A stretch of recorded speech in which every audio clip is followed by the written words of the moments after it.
Odysseus. The crew of lonely men scanned the horizon for many days in search of their native land.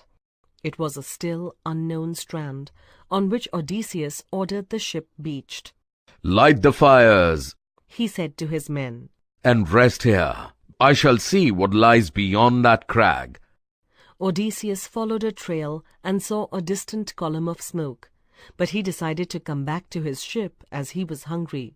While coming back, he noticed a stag.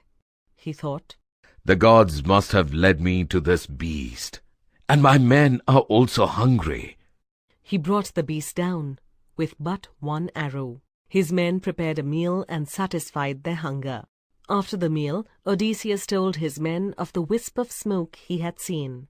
On hearing this, his men recalled the cruel fate of their comrades at the hands of the Cyclops and the Trigontan, and broke down with loud lamentations.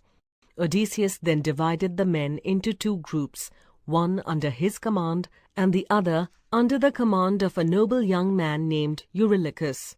Lots were cast to decide which party would set off to investigate the source of the smoke. It fell to Eurylochus's group to do so, and he set off with his men into the woods.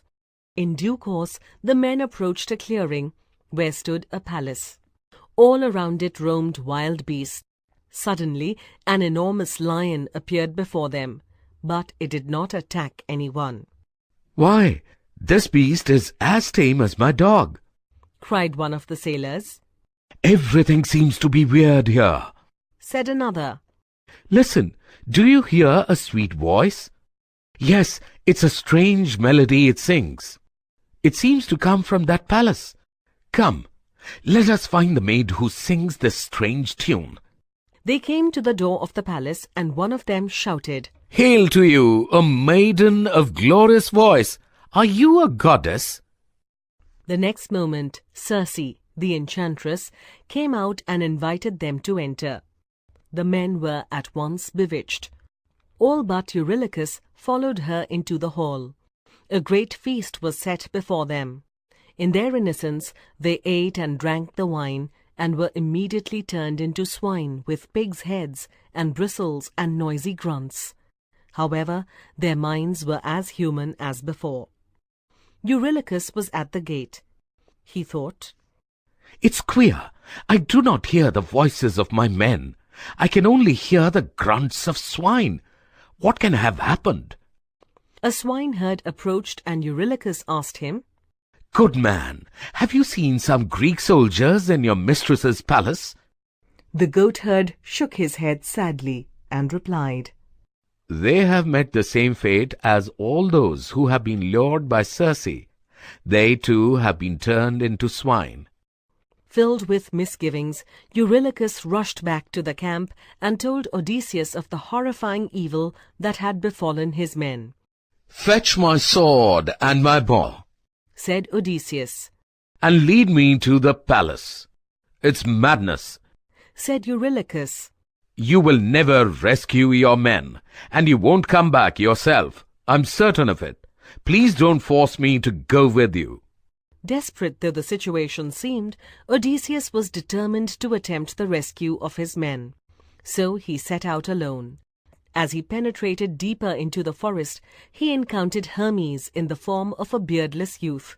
Hermes approached Odysseus and said, "I suppose you have come to rescue your companions from Circe's evil spell. By yourself, you are likely to suffer the same fate as your friends. However, I shall help you, and with my help you will not fail."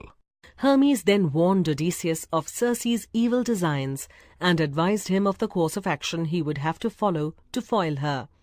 Then he gave Odysseus a plant with a black root and a white flower, which the gods called Moly. "This," said Hermes, "would make you immune to Circe's sorcery." Odysseus journeyed on and finally found himself in front of Circe's palace.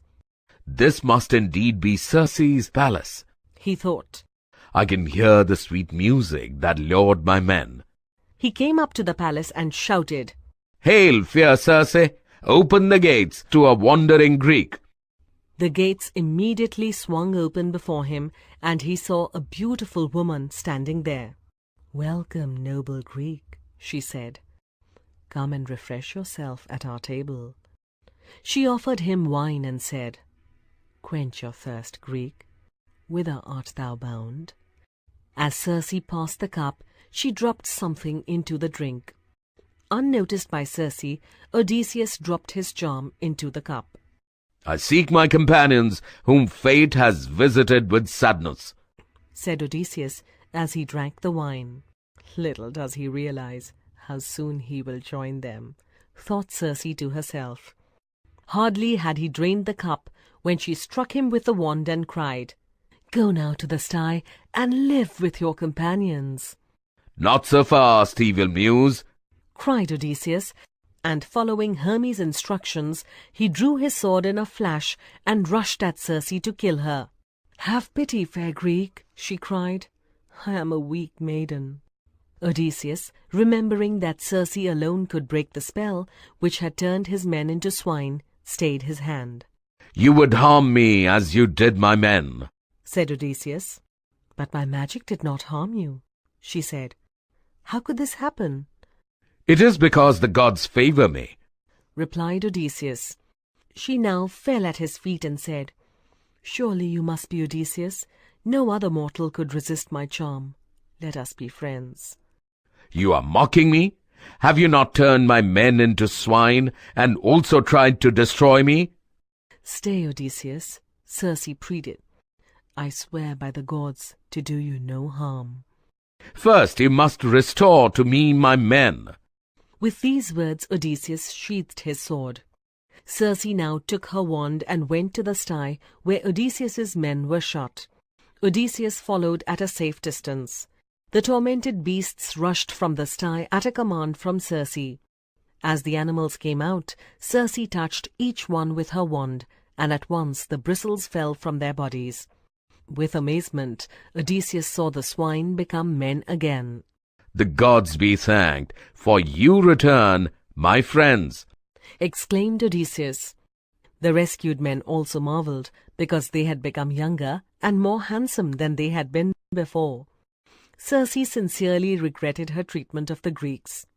"Sir, I pray, let your men be my guests, that I may make amends," she said. For a whole year, Odysseus and his men stayed with Circe in her enchanted castle. At the end of the year, however, the men said to Odysseus, "Should we not be thinking of going home?" Odysseus knew they were right. He came to Circe and said, "It is time for us to leave. Pray, do what you can to help us on our way." "I would not keep a guest against his will," said Circe with tears in her eyes. "Ready your ships, and I'll provide you with food and drink." When they were ready, Circe warned Odysseus of the dangers to avoid if they wished to get safely home. Then Odysseus called his men and said, "Now we are bound for Ithaca, our home.